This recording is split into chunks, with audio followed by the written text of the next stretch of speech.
Guys, welcome back to my channel. My name is Tsakani Kosa. Welcome back to my channel, to my YouTube channel, and thank you so much guys for tuning in. It's really been a while. The last time I posted a video, it was the first week of January. I was actually posting an update about my life, what actually took place as we were crossing over to 2023, and ever since it has really not been easy for me to record a video, simply because we have an event this year. I am hosting my first event ever, women's event.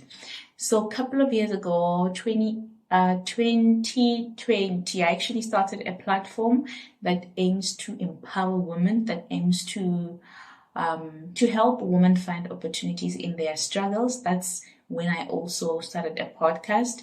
And today God has helped us to grow to this far. Today we have podcast, we have a blog, we have a website, we have we even hosting events, because that was actually the primary goal from the word go, that this platform aims to empowerment. It's not just about it being a platform where we do podcasts, but we also have a desire to have that networking event where we meet as women and just talk. And this year we're finally having that. How amazing that is. God has really been so good.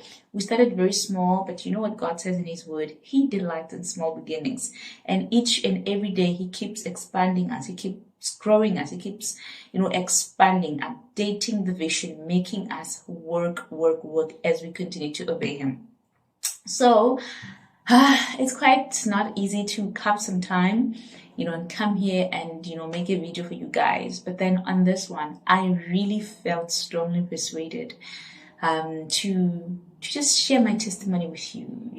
I was just sitting down, writing things that I'm really grateful for. This is something that I talk about a lot of times, to be grateful for, and not only for the things that you currently have, things that are surrounding you, but even things that God did for you 5 years ago, 10 years ago.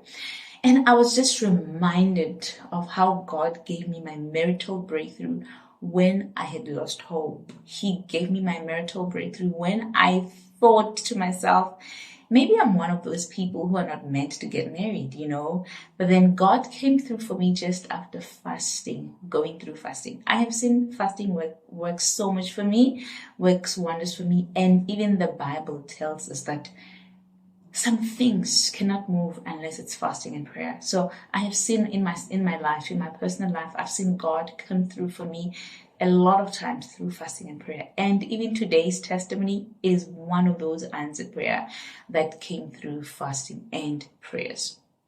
So if you're new here, my name is Tsakani Kosa. I create faith-based content. Once in a while, I post vlogs, but I love talking and sharing my testimonies of what midnight prayers has done for me, fasting and prayer has done for me, and you know what? It's just life-giving. So today, let's sit down. Let me share with you my testimony. If you have not subscribed, or if this is your first time in this channel, definitely go ahead and subscribe, comment on the section below. And for more updates, hit your notification bell for more updates so that you don't get to miss any of the videos that I post on my channel. So today, let's sit down, guys. I can't wait for you to hear how God brought my marital breakthrough and how God did it for me just after fasting and prayer. So let's sit down today and let's talk about that, and I hope you be blessed. So where do I even begin? I don't even know where to start, but let me just start where everything started. I grew up in extreme poverty conditions, whereby I told myself that, you know what, I do not want to see myself in these conditions again. And for me to reach my goals or to become the person that I want to be, it's for me to be disciplined. It's for me to love the Lord, to accept Jesus Christ as my Lord and Savior and start living that good life that will actually help me to become that person that I want to be, that I'm actually dreaming to be. And thirdly, my parents, they didn't have much. We grew up in extreme poverty conditions, but the love my parents shared, their marriage, the way they portrayed their marriage, it was so beautiful, to a point where I started admiring marriage, to say I also want to get married to a very handsome guy who loves God, whom we're just going to connect and just, build a beautiful future for our children. So at a very young age, I decided that I'm not going to date. I decided that dating was just a no-no for me. Even though I had seen a lot of people, having those high school and what do we call high school sweethearts and all of that. That was not my life. That was not my idea. I did not date at a very young age. So I lived more like this matured young girl who loved God, who loved fastings and prayer. Even in high school, I would stand in front and just preach, preach the word, help the kids to pray. Help in the assembly. We would pray, and I'll be that girl who just stand out there and preach, study the word, and we pray. So that attracted a lot of people towards me to want to marry me at a very young age. I remember when I was 17, potential guys who were working properly, who were moneyed, started coming. Even potential people started coming to my pastors to say, we want to marry this young girl. But because of the dreams I had for myself, I would say, no, it's not your time. But I remember when I turned 17, my mom was very excited that I had turned, I managed to reach 16 without pregnancy, and I had reached that stage. So she bought me a phone. I started getting into social media. I started having a WhatsApp. I remember on WhatsApp, my phone was just flooding with people who would start, there were a lot of guys who would come and immediately would just start proposing. I want to marry you. I want to marry you. I want to marry you and all that. Yeah. And I had promised myself that I wouldn't date anyone unless they go to my pastors to tell them that they want to marry me. But then this one guy really trapped me in the corner. The more we kept on chatting on WhatsApp, the more we kept on talking, I somehow developed feelings for him. And the more he told me that, I want to marry you, that was just the idea. Like, he got me because he knew that this is the language this is my language. I don't speak the other one. If you want me, it's either you marry me or there's nothing that's going on between us. So I tried playing the hard to get stuff. I went, I said, go to my pastors and do that. The guy would do everything. So we started dating.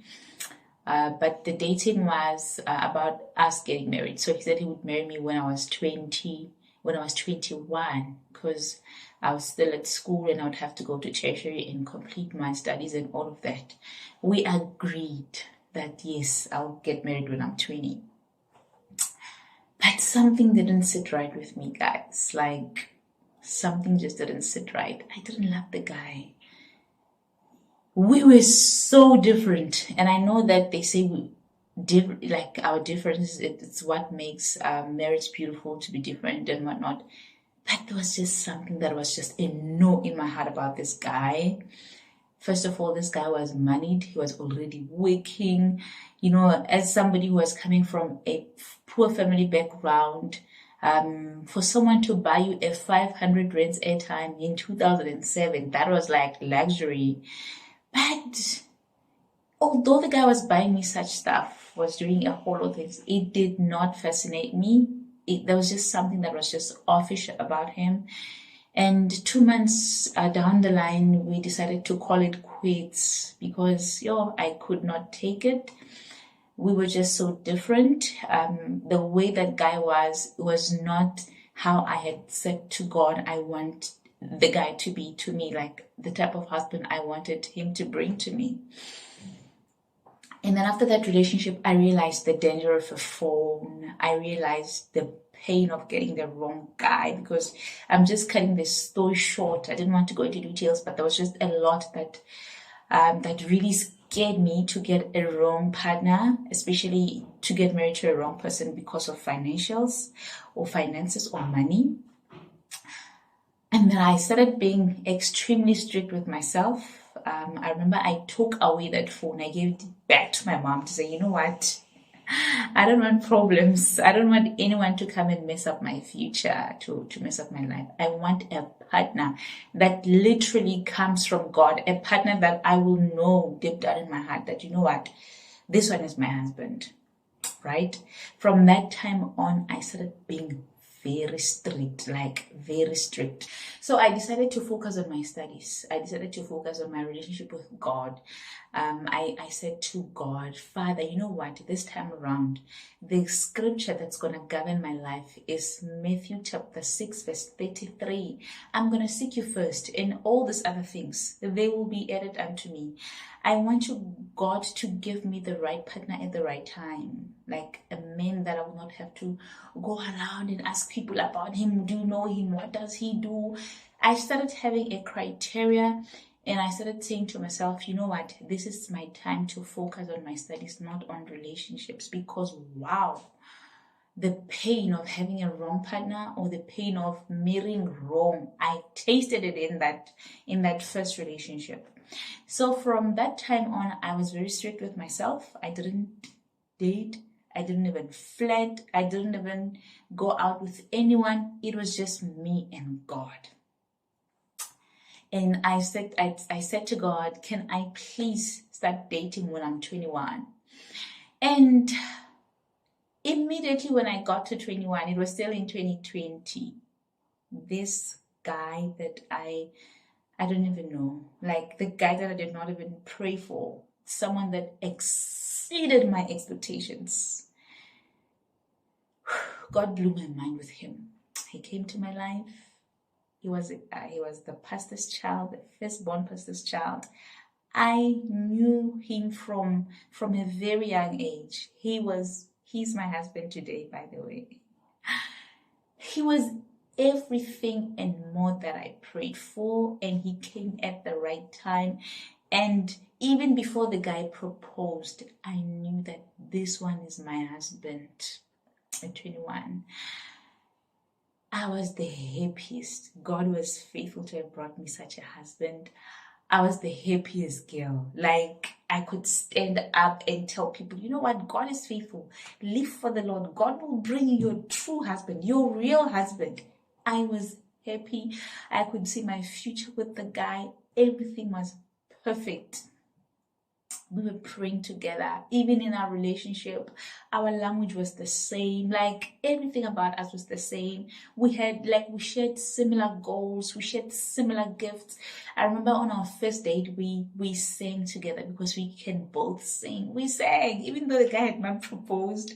We started singing. We started talking about kids, about the future, about the things that we wanted. And to me, it was an honor from God to have given me such a responsibility of marrying a firstborn, because marrying a firstborn meant that even though I looked at myself as a child, or because at home I'm number 6, and I'm number 6 even in his family, because he's the first one. There are 5 in their family, and when I come in the 6th one, it's more like I'm the last born in their family.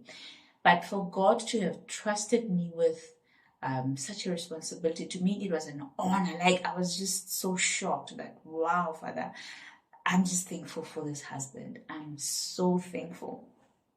Okay, fast forward, the happiest girl era was there. I was enjoying the happiest girl era. As I was busy in my happiest girl era, something really came to pop that balloon. You can imagine what that could be. So when I found my husband, he was working as an engineer. I was quite ready and excited that after 4 years, actually it's when I'm 24, and then we can get married. My guy lost the job within 2 months after we started dating. We started our courtship, actually. He lost his job. Okay, fine. I didn't have a problem with that because I felt like I'm still a student. I'm still young. 4 years is still a long time. He can still recover and still, find another job and still make things right. My guy lost the job, and okay, it was fine. It was normal. There was no problem. He was going to find another one. But then the problem started happening when that season took longer than what we prayed, than what I expected or what I anticipated. I turned 21. He didn't get the job. 22, he didn't get the job. 23, he didn't get the job. 24, he didn't get the job. Those years I had said to myself, we're going to get married. He didn't get the job. 25, he didn't get the job. And I said, God, what is really going on? Dude, how are you doing your things? I've really been patient with you, and now my time is running out. I've actually been waiting for you that you would sort your things out, and now I'm 25 and I feel like you are not really working so hard. And to be honest, my guy was working hard. He was just going through a very difficult season. So our relationship was really, really going through a rough patch at that time. But something that I'm grateful for is the fact that that season helped us to, it actually helped us to stay pure before God, like to abstain from sex. We didn't have sex like our entire courtship because we were in a distant relationship. And I started complaining. I started crying. I started like, are you really serious? And on the other hand, I'm starting to get guys who are well educated, moneyed, who are ready to marry me. And I'm like, I'm stuck with this one who things are just not moving. And a lot is just happening. Okay, fine. It was tough. I don't want to lie. It was really, really hard. And it was then when God started showing me to focus on me, because I was still a student. 21, it was not a problem. 22 was not a problem.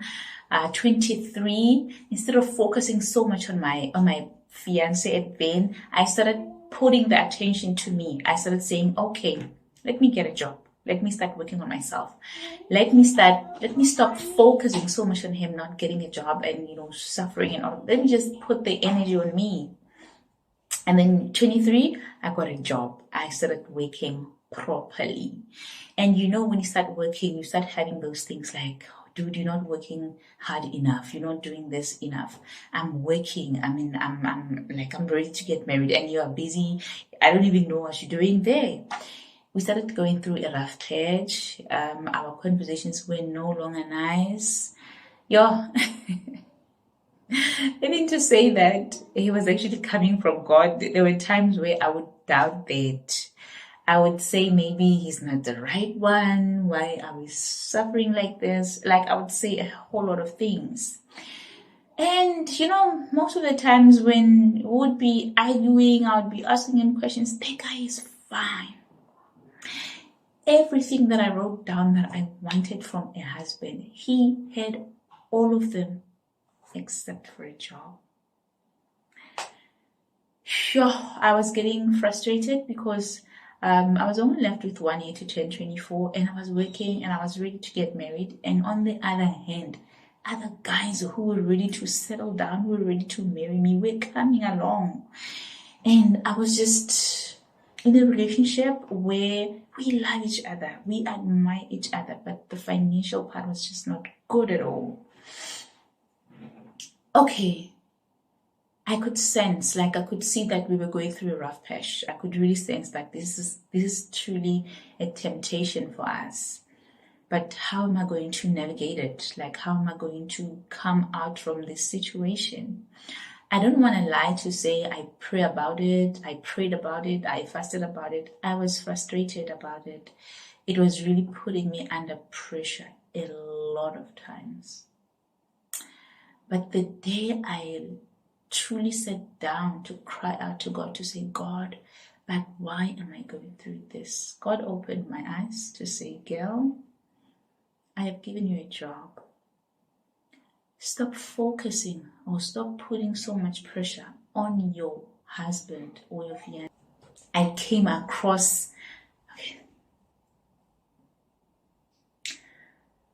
across Priscilla Shire. Guys, Priscilla Shire changed my life. Priscilla Shire said to me, girl, you are fighting the wrong enemy. He is not the reason why you are going through this. There's the enemy behind. You are attacking the wrong one. This guy is from God. This guy is everything you prayed for. And there's other ones that are now coming. They are a complete opposite of what you prayed to God. The devil is just bringing them to bring destruction into your life. My whole life was changed. My whole life was changed because we would take so much time to meet with my husband simply because we were in a long distance relationship, and he would come back so frustrated, so defeated, hoping that I'm that safe space where he come to and he's, he feels welcomed, and I would just be there as that girl who wants answers. When are we getting married? Like you promised. Are you serious? Are we even going forward with that? And right through that message of Priscilla Shire, God even opened more of my eyes to realize that the job that he gave me, it was him taking care of me, that he's my provider. I don't have to look at my husband for all my provisions or the things that I need. He is currently taking care of me. I have to give the guy the chance to grow, the chance to go through that difficult season, to go through whatever God is doing in his life in that season. Man, I cried. I cried to that revelation. And when God opened my eyes, I started growing compassion for my fiancé. I started crying out to God to say, I'm really sorry for how I really acted. And I started becoming this safe space for him. Every time when he would come, like when we would meet, it would just be demands after demands, questions of the actions, but questions of the action questions. But after that whole encounter, I started looking at him differently. I started treating him as my husband. God started teaching me how to pray for him, how to encourage him. A whole lot of things started changing in our relationship. Instead of our conversations being filled with questions, being filled with strife, being filled with anger, my husband met a complete new girlfriend where our conversations would be about prayer, would be about encouragement. How did it go today? That meeting, did everything go right? Oh no, it didn't. He was even able to pour out to me. We started praying. Like the whole relationship thing started changing. Everything was just starting to be different. And from that time on, I looked at God as my provider, and God did provide. God did take care of me. He taught me how to enjoy myself as a single person who was in a relationship. And because I was waiting, like the reason why I was frustrated and pressured is because I had put my life on hold. I was not going out. I was not having fun with people, with friends. I would say to myself, I'm getting married very soon, so let me rather save this money so that by the time we get married, I'm ready. So I was not living in the present. I was living in the future. He started teaching me how to live like a single person who's enjoying. I started taking care of my parents. I started taking care of my siblings, going out, watching movies, taking care of myself, dressing up, just having fun. And when it would be time for my husband to come, I was fully recharged. When we started having that conversation, maybe in the evening or during the day, I was fully recharged. I was content in myself. I was happy. I had my own money. My bank account was fine. Our conversations would start being so meaningful. Our conversations would start being so full of healing, so full of life, so full of this vitality, simply because I was fully recharged.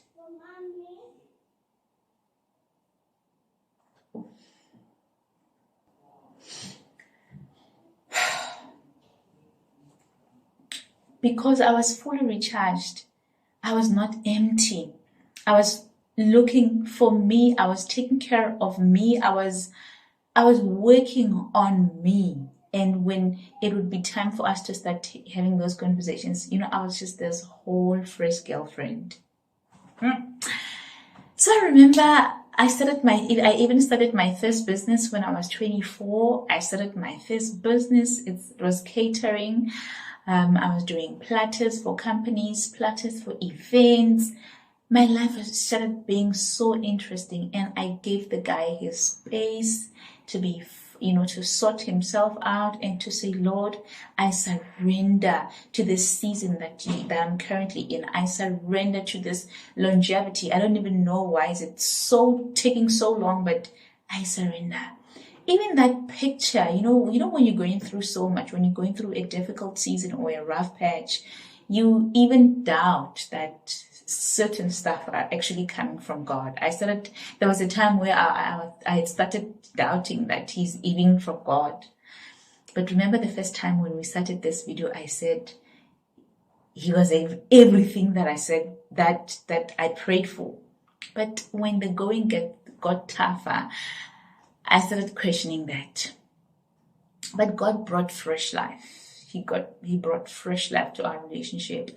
He strengthened us, especially me, because I was so frustrated. I became that safe place where he would come back to and be comforted. He would come back to and receive prayer. He would come back to.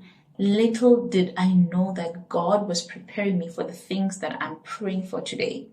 Because at the time, I was not paying attention. I was just focusing on getting married. I was just focusing on the guy paying lobola, the guy, making means to show me that he's really serious. I was not really focusing on what that guy was really going through and was actually facing in reality. The moment I paid attention, I realized that there was so much that was really after my husband. I don't even know if it's generational curses, because everything that he would touch would just go west. Everything, whether it's a project, whether it's a job, he would go to an interview today, and the following day when he goes back to get the feedback, he would find that the HR has resigned. There was just a lot of inconsistencies in how things were happening in his life. And that's when I started praying for him to find a job. I started praying for my fiance at that time to find a job. I started crying out to God because I was now 25. We prayed, but this time my prayer was different. It was no longer about me. It was no longer about me getting married, because I was content from taking care of my parents, having fun, living like a single person. I was content in myself. So I was no longer praying with pressure. I was praying from a place of contentment. I was praying from a place of love. I was praying from a place of compassion. I turned 25. I turned 26 when I turned 26, in the middle of 26, finally, God answered our prayers. God answered our prayers. It was shocking. It was like we were both dreaming. I remember that day we were both in a fasting when he went for that interview, and when he got there, he nailed the interview. They were very, very happy with him. But because he was going to work in the mining industry, they had to test his hearing, his speech, his eyesight, and then they found something that was wrong with his eyesight. That was an obstacle that was standing for us, that was standing in his way for him to get a job. We prayed. We believed God for him to get that job. And that evening, they called him to say, tomorrow come sign the papers. After 6 years of suffering, we could not believe it. We thanked God. I remember it was 2016. That day when he got the job, Travis Green released his song that said, "You made a way." That was our song for that moment. My guy started working, and we just continued with prayer. We continued thanking God. And it was permanent. It was a great job. It was permanent, and my husband didn't even want to waste time. He said, "You know what? I'm going to pay lobola immediately. I'm not going to waste time." And I started gathering my girls. I really am surrounded with a group of women who can pray. People whom that when you pray with, some can see visions, some can, like, we are a community of a very strong women in prayer. We started praying. We started fasting and praying. So we started this fasting and prayer where we were praying from 6 to 6. And during the day, we would meet at 12 o'clock during the day, 3 o'clock during the day, and 6 o'clock we would break the fast. On our third day, a miracle took place as we were praying. One of the ladies that I was praying with she started speaking right throughout that prayer. She started saying to me, "Receive your blessings, receive your blessings, receive your blessings." That's when I got my breakthrough. We prayed. And right after that fasting, my husband came to me to say, "You know what? I am very serious. I don't care how broke I am. I don't care how much money I have. I am just going to your home to find out how much they want." As broke as my husband was, he went home to find out how much they wanted. And then he paid lobola the following month. So, in fact, after starting working 5 months later, he paid lobola. And that's how I got my marital breakthrough. It was tough. It was hard. It was not easy. I had lost hope, especially because there were potential guys who were coming to me to say, "We want to marry you." And I could see that it's a temptation because they were moneyed. And why would I be challenged by somebody that is opposite to the one that I currently have? It's obviously a temptation. So just like that, my guy paid lobola, and he honored me with a beautiful engagement. He engaged me right in front of everyone at church. I was 27 at that time. It was such a beautiful thing, such a beautiful breakthrough. So I want to encourage you today to say, if you are believing God for a marital breakthrough, there's quite a lot of things that you need to pay attention to. Pay attention to the type of battles that are coming to your life. What kind of battles are you facing?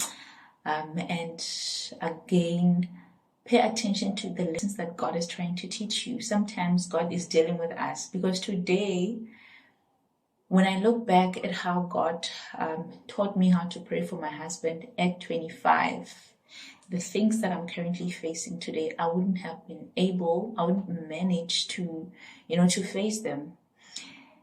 God prepared me to start my business before I got married. And today I am running businesses with my husband that are even helping us in our dry seasons. So sometimes God is preparing me. Marriage is not something to joke about. Marriage, it's warfare. There's enjoyment. Yes, they say marriage is not, a bed full of roses. And of course, we can also say that marriage is not only thorns. There are those moments where you pray, there are those moments where you fight, there are those moments, but marriage is beautiful. Marriage is such a beautiful gift that really comes from the Lord. So there are a lot of lessons that I will share with you. So just like that, that's how God actually gave me my marital breakthrough. I want to encourage you that if you believe in God for a marital breakthrough, God says in His word that at the right time, I, the Lord, will make it happen. He will definitely make it happen. Keep on waiting on Him. Obey Him in that dry season. Open your eyes to focus on the pinpoint of the things that He's showing you that needs to be changed. And cooperate with Him at the right time. He will make things, He will definitely make it happen. So today I'm happy. We are happily married. We are blessed with a baby girl. A lot is just happening. There's a lot that we share. Purposeful wise. There's just, so much that is unfolding that was proving to me that I was just in a testing season, in a difficult season. But I thank God that it's all over. Today we're married. Today we're fine. It's so past. So I'm excited to share this journey with you. Hope you enjoyed this video, and if you did enjoy this video, don't forget to like, don't forget to comment and subscribe to my channel. And for more updates, hit your notification bell so that you don't get to miss out on any of the videos that I'll be sharing from next week. Stay blessed, and until we meet again next time right here on my channel. Bye.